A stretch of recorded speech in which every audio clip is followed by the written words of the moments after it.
आज के इस वीडियो में हम टीडीएस का एग्जाम्पल देखने वाले हैं। टीडीएस कैसे चार्ज होगा यहाँ पर प्रैक्टिकली समझने वाले हैं। मैं अंकित आप सभी का स्वागत करता हूँ। हमने सैलरी के ऊपर टीडीएस देखा, अदर देन सैलरी जैसे इंटरेस्ट कमीशन के ऊपर टीडीएस कैसे होगा, इसका एक एग्जाम्पल मैं आपको बताना जरूर चाहूँगा। तो चलिए सबसे पहले इसे डिटेल में समझते हैं। यहाँ पर एक एग्जाम्पल के लिए मैंने बैंक लिया है। ये बैंक है जो आपको यहाँ पर दिखाई दे रहा है और यहाँ पर ये बैंक के क्लाइंट है।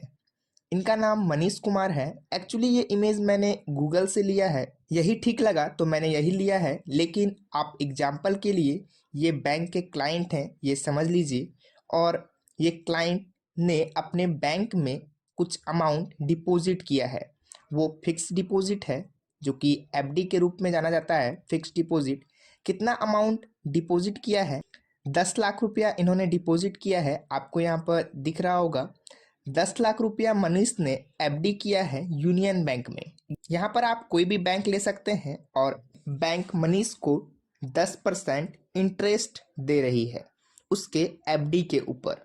इंटरेस्ट मिलेगा 10 लाख रुपया के ऊपर 10% उसके एफडी के ऊपर उसे मिल रहा है। तो ऑफकोर्स साल में उसे 1 लाख रुपये मिलने हैं। कैलकुलेशन आप करेंगे तो 10 लाख के ऊपर 10% तो साल में 1 लाख मिलेगा।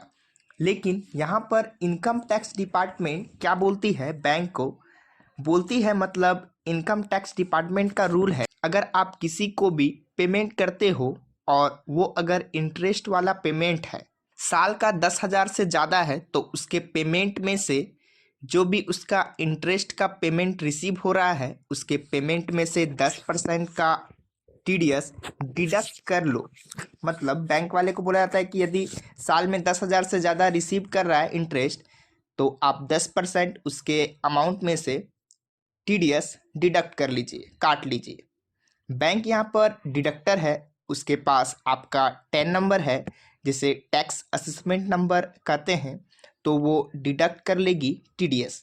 और 1 लाख में से 10% टीडीएस मतलब 10,000 रुपये डिडक्ट होगा और 90,000 रुपये जो कि उसके बचेंगे वो उसे इंटरेस्ट के अमाउंट में मिलेंगे, जो कि मनीष को मिलेगा या मनीष के अकाउंट में जमा होगा।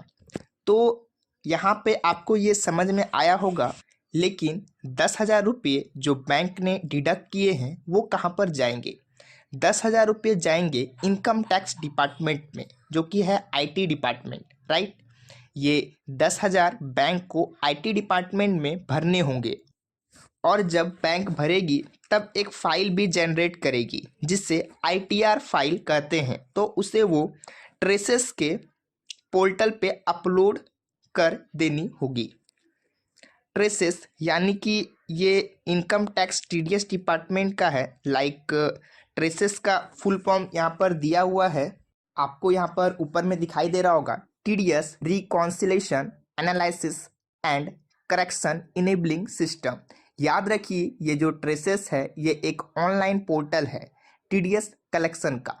टीडीएस वहाँ पे डिडक्ट होता है, मतलब टीडीएस वहाँ पे सबमिट होता है, आईटीआर फाइल वगैरह वहीं पे सारी चीज़ें होती है, फॉर्म्स वहाँ पर जनरेट होते हैं, जो भी टीडीएस सर्टिफिकेट है वो वहाँ पे मिलते हैं सारी की सारी।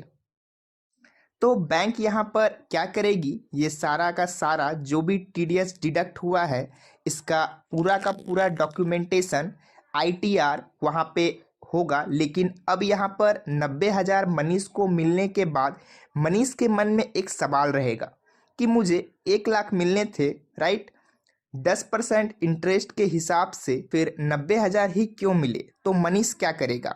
मनीष सवाल करेगा। ऑफकोर्स मनीष को नॉलेज होगा तो वो सवाल करेगा, अगर मनीष को नॉलेज नहीं होगा तो वो चुप बैठ जाएगा, राइट।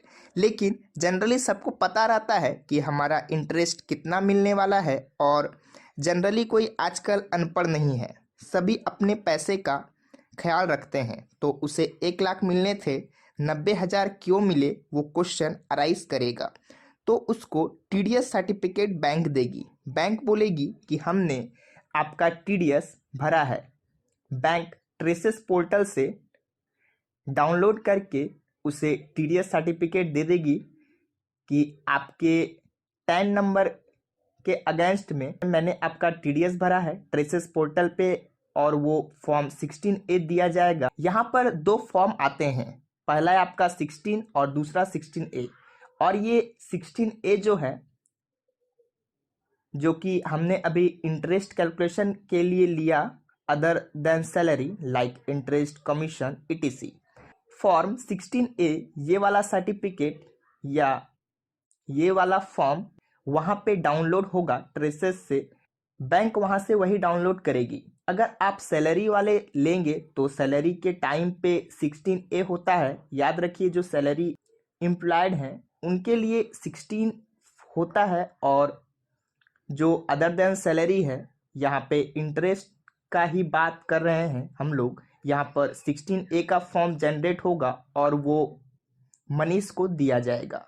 तो आपको डेफिनेटली ये तो कॉन्सेप्ट समझ में आया होगा।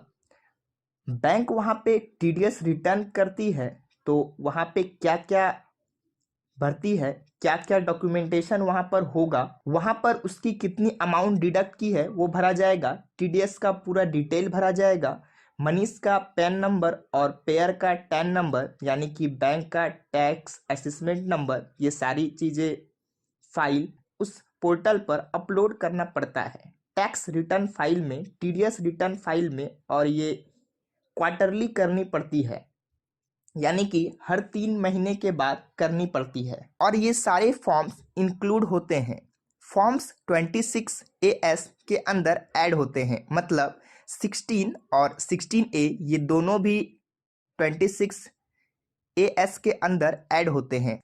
अब देखिए मनीष ने ये देख लिया कि उनको सर्टिफिकेट मिल गया टीडीएस का, लेकिन बैंक ने ये टीडीएस का जो सर्टिफिकेट है 16A का ये ट्रेसेस से ही डाउनलोड किया है और डाउनलोड किया होना ही चाहिए।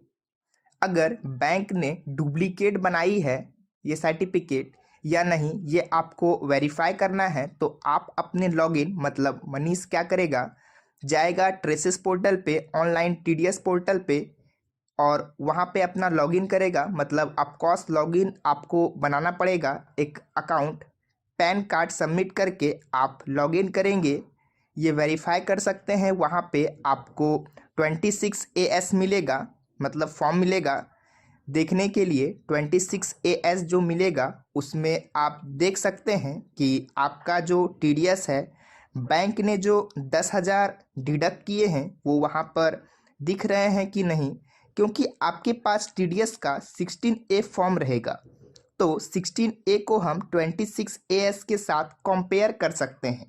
26AS में आपको रिफ्लेक्शन दिखाई देगा कि वहाँ ये बैंक ने पेन के अगेंस्ट टीडीएस भरा हुआ है, तो ये चेक किया जा सकता है ऑनलाइन। याद रखिए 26AS फॉर्म में हम अपने ट्रेसेस के ऑनलाइन पोर्टल में जाकर अपना लॉगिन तैयार करके वहाँ पर जाके चेक कर सकते हैं कि कौन कौन सा टीडीएस डिडक्ट किया गया है, ये सारी चीज़ें आप चेक कर सकते हैं। तो ये एक ओवरऑल कैलकुलेशन है कि अदर देन सैलरी के बारे में मैंने आपको बताया। सैलरी अगर रहती तो बैंक की जगह रहता कंपनी का नाम, राइट, और यहाँ पर रहेगा मनीष के जगह एम्प्लॉय का नाम, मनीष के जगह कोई भी एम्प्लॉय रहेगा, और बैंक के जगह आप कोई कंपनी रख सकते हैं, ऑफकोर्स कंपनी ही रहेगा। यहाँ पर 16 फॉर्म जनरेट रहेगा, फॉर्म 16, राइट, और अदर देन सैलरी रहता है तो होता है ITR, वो वहाँ पर एनुअली कैलकुलेशन किया जाएगा, मंथली वहाँ पर रिटर्न्स नहीं रहेगा। आप जब लॉगिन करेंगे तो वहाँ पर दिखेगा 16A, और जब आप 26AS में लॉगिन करेंगे वहाँ पर आपको दिखाई देगा क्वार्टरली सबमिट किया गया है। लेकिन आपको एनुअली वहाँ पर टैक्स का कैलकुलेशन या टैक्स फॉर्म आपको 16 का एनुअली मिलेगा।